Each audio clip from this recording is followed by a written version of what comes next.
Director of Corrections Hilary Herman says profit is the driving force behind the illicit drug trade inside the walls of the Bordelais Correctional Facility. A senior officer was arrested this week in a joint operation between the drug squad and the prison.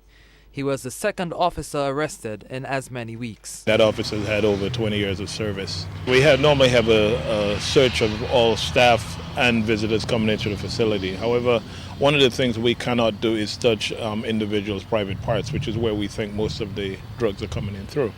However, after it gets in, the officers need to be vigilant in collecting the drugs.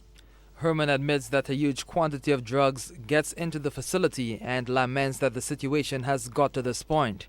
In part, the Director of Corrections blames a culture of complicity for the problem.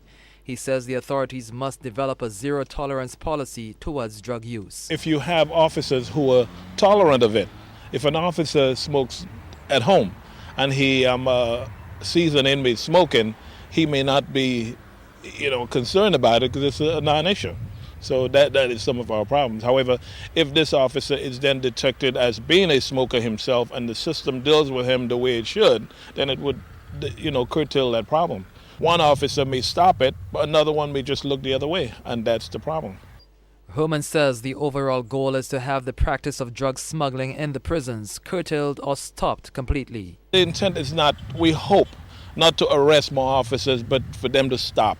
If they stop, then we're all happy. But however, because of the profit margins that are created within that institution, it's very difficult. As long as there's a need, the demand is there, the obvious supply will be provided by whoever needs to do it. So we'd like to curtail it. We would continue to pursue as we're doing now, and we hope to eventually get rid of it. Herman says the fact that the society is so small contributes to the problem, since inmates come from the same communities as correctional officers.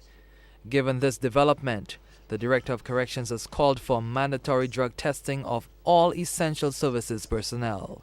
Clinton Reynolds, HTS News, Channel 4.